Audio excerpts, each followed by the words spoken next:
Hey guys, welcome to this week's podcast episode for the Financial Freedom Podcast.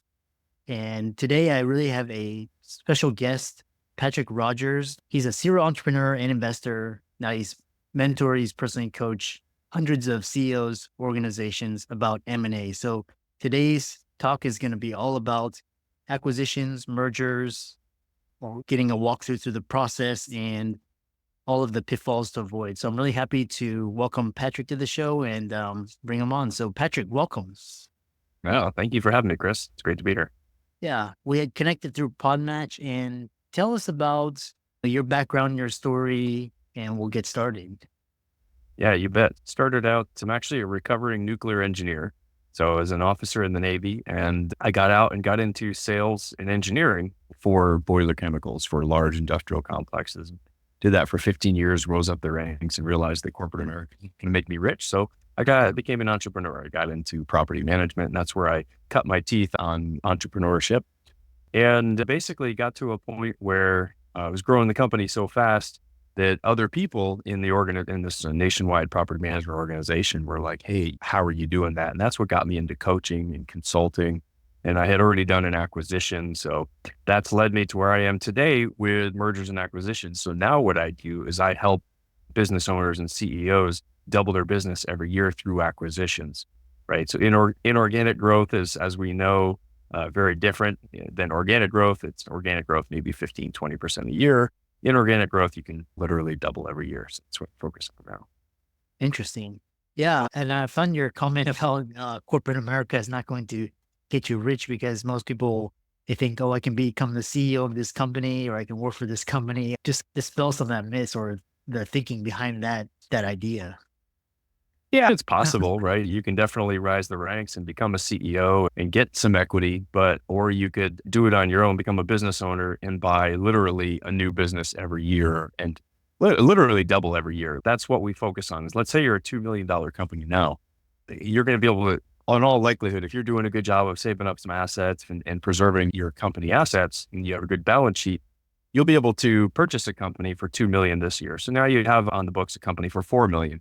Again, you do the right things, you buy it correctly, it's got good cash flow, you're saving up a little bit.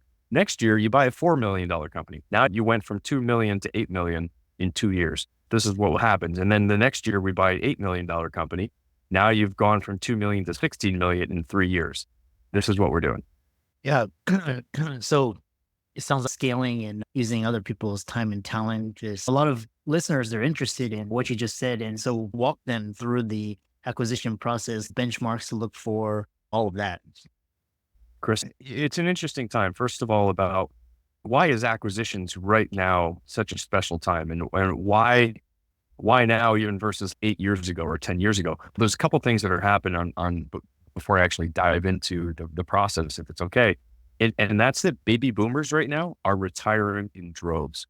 We're in the middle of the biggest transfer of wealth that history has ever seen. $10 trillion is exiting the baby boomers and being passed down to whichever generation, X, Y, millennials, whoever's going to buy the company. And we're smack dab in the middle of that. So we've got about 5 years left of this transfer of wealth. But what's happening is these baby boomers, because there's so many people that are exiting the market, it's pretty much a buyer's market. So somebody puts a business up for sale, right? And what happens is they put it up for sale with a broker typically.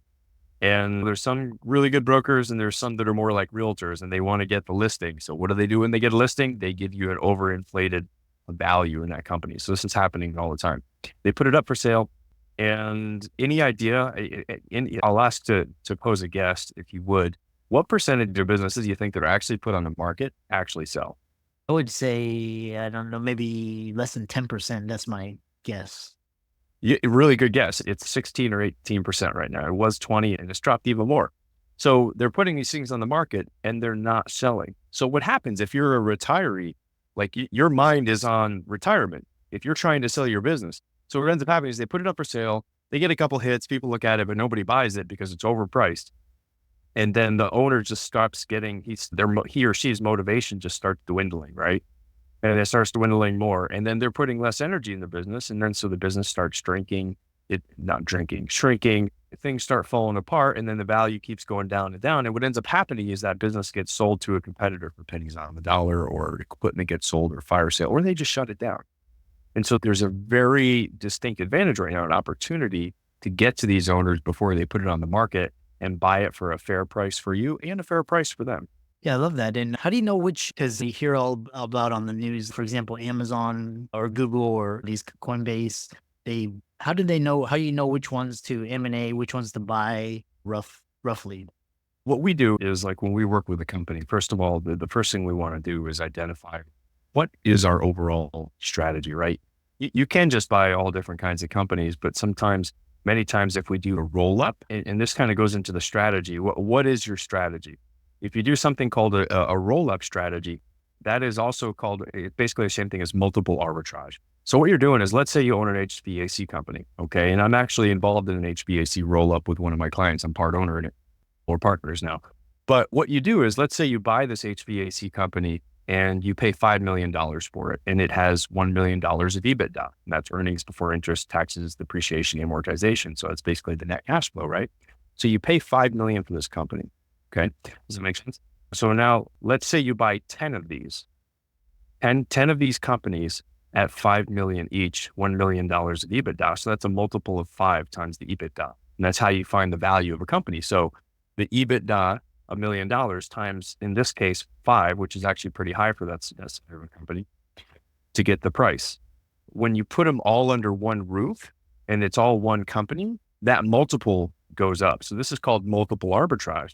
So if I bought 10 of those companies, put them under one roof, I paid 50 million for them, but the true value that I'll be able to sell them for, because they're all under one name or whatever, selling them to a private equity company, you're probably going to get 80, 90 million for them, just creating millions out of thin air. This is multiple arbitrage. And this is why acquisitions is absolutely something, if you have not looked at, and you're a business owner with at least a $2 million business, you should be looking at. Absolutely. And so why aren't more CEOs focusing on acquisitions, that you're seeing? Yeah, good question, Chris. The reason is because we get so focused, we get so tunnel focused and visioned on our day-to-day business. We are, we're ego driven. I was a CEO. We're ego driven. This is my company. I'm focusing on this. I'm going to grow 20% every year. And this is what I need to do. I need to get a new sales manager. I need to get a new person on human resources. I need to train up the market. I need to outsource the marketing and oversee that. I need to get a new person to run the operations. And that's a lot of stuff. That's a lot of stuff to oversee. And you're spending a lot of time coaching and all this stuff. And the proper way to do it as a CEO is to identify what your strengths are, have somebody else do the other stuff so that you can focus on the growth of the company. That's your job as CEO.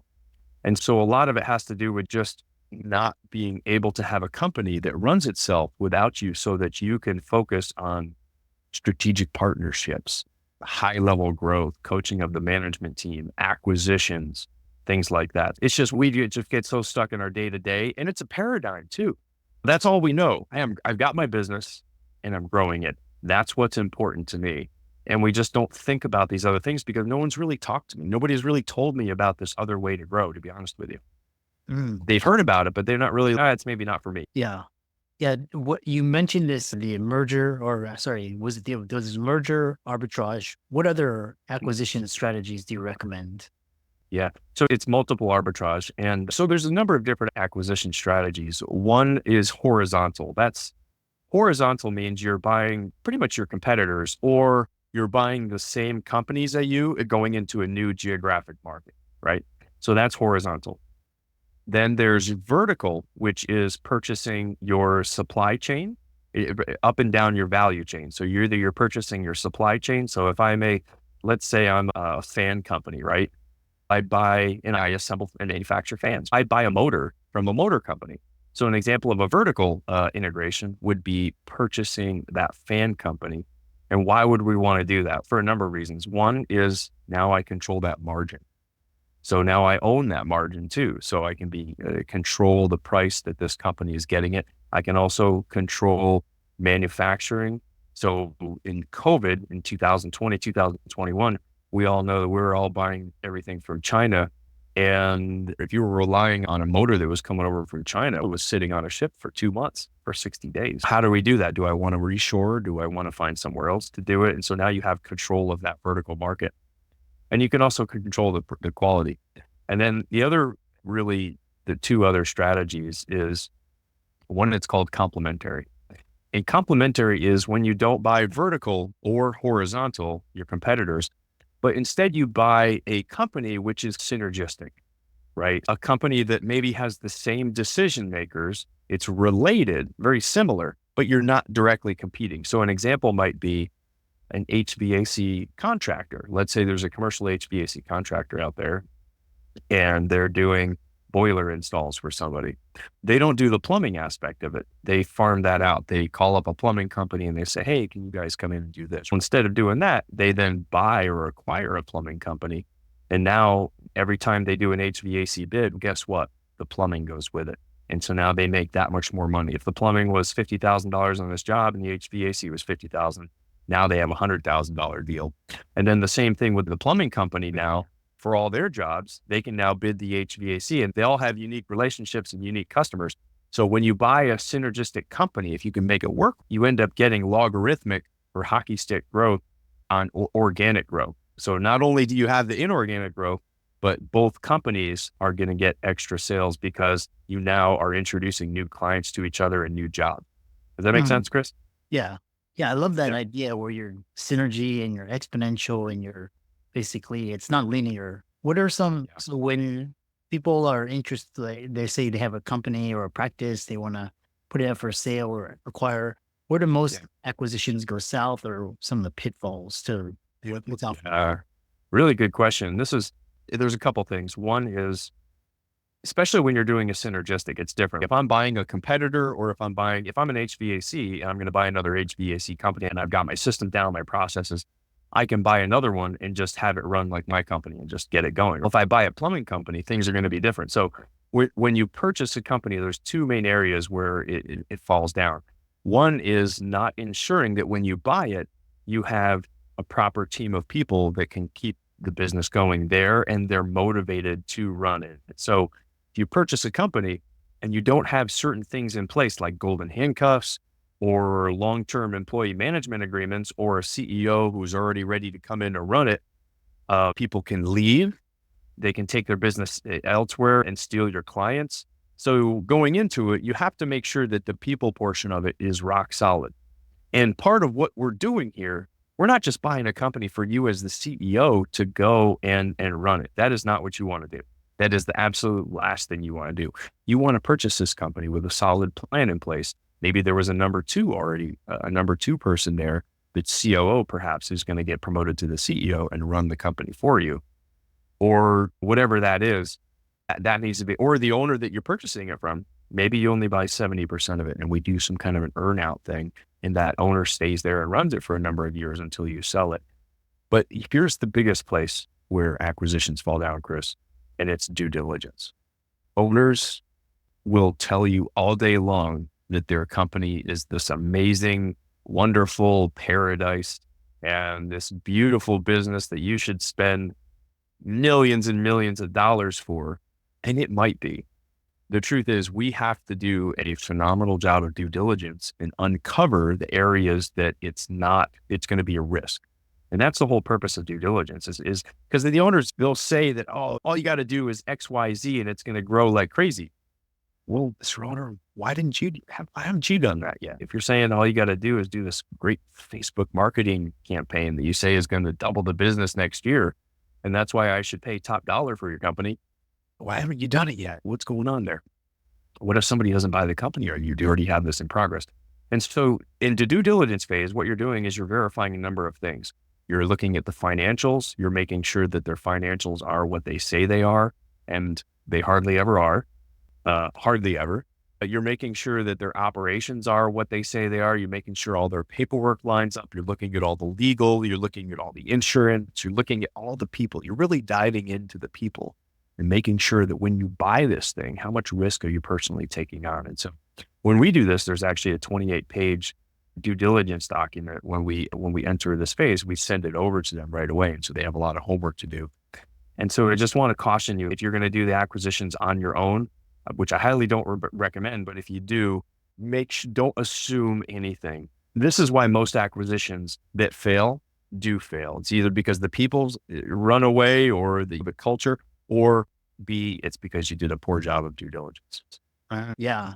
What a great way. And I love that. Always have a professional and experienced, especially in the area of risk in today's climate. How do people contact you, follow you, check out your website, reach out to you, etc.? Sure, absolutely. On LinkedIn, you can reach out. My tag is, I think it's Patrick V. Rogers, and that's V as in Vincent. And then my website is actually www.patrickv.com. Yeah. And really interesting. Yeah, I love hearing about this space and all the different strategies. All of Patrick's resources will be in the links and show notes. And with that, thanks so much for coming onto the podcast. Yeah, thanks for having me, Chris. This is great. Appreciate it, man.